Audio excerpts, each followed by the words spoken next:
Oh,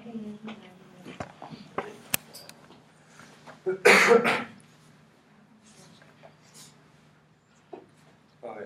All of you like the beach, right? You guys like the beaches here in San Luis Obispo? We don't want them turning out like this, right?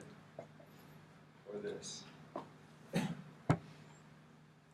I remember back in elementary school when I was just a young Cub Scout, I was forced to volunteer at many of the beaches around my local area to help clean up trash. And obviously I didn't want to do it, but someone had to. And that someone was me, because they obviously made little kids do it. And I remember as I was cleaning up the trash, I saw a bunch of plastic, and I always thought to myself, why would people swim in this? And a lot of people actually would, because they didn't actually know they were swimming in trash.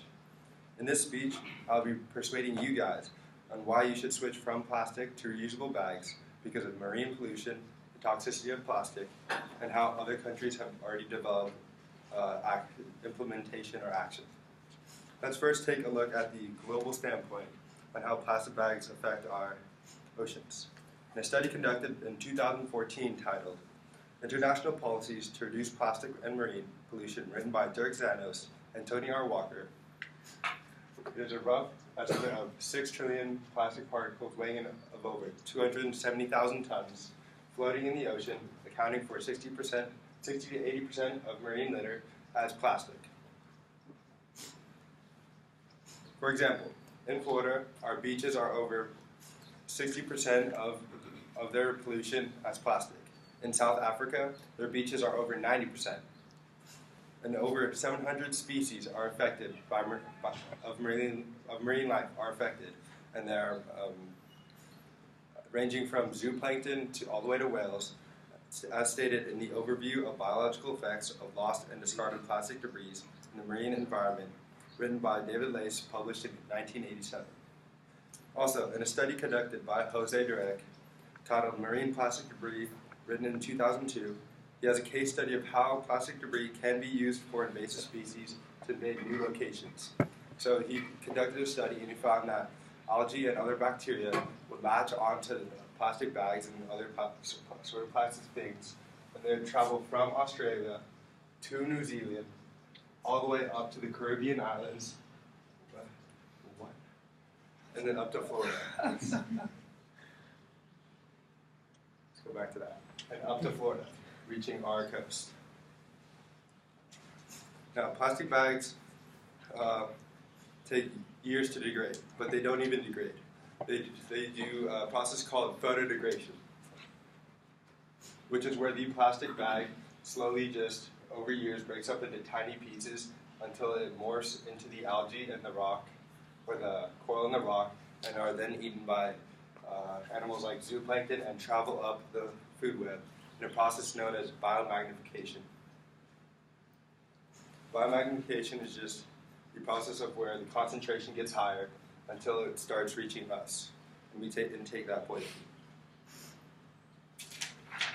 As said by Charles Moore in his review of synthetic polymers in the marine environment, published in 2008. That is why animals like seabirds are affected the most.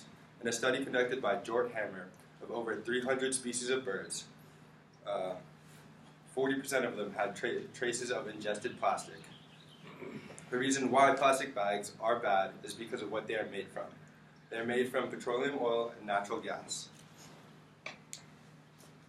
In this article, Doing Away with Plastic Shopping Bags, written by Jennifer Clapp and Linda Swanson, published in 2009, it is roughly estimated that worldwide we would use 1.5 trillion plastic bags per year, and in the U.S. alone, we use 100 billion plastic bags per year. Now, to make those plastic bags, it takes about 12 million barrels of oil. And to get you into perspective of 12 million barrels of oil, 1 million barrels of oil, you could power all of U.S. traffic for 4 hours, or you can power the entire energy source of the world for 8 minutes. Or you can travel in a Prius to the sun and back 34 times. There are already many countries around the world implementing tactics to either reduce or ban plastic bags in an effort to downsize their economic footprint on the environment. Let's take a look at some of these countries. Obviously, Asia and Europe are increasing while North America is limited. There's none in South America, and Africa is still, no, I don't think that's right for Africa. They're still in the red. Simon McDowell in 2007 wrote an article, The Most Popular Tax in Europe, in the aftermath of the tax that Ireland had placed in 2002 on all plastic bags, not only just in grocery stores, but in any type of store. Looking at this percent, the Irish were willing to pay for plastic bags. Only 8% were willing to pay 6 pennies. And that is why, because the majority of the Irish actually wanted to place the tax on plastic bags, so they could help their environment and be sustainable. My plan of action for you guys is just to get all of you, like the millennial generation, to switch over to reusable bags, and just a small step, so we can reduce our economic footprint and go green.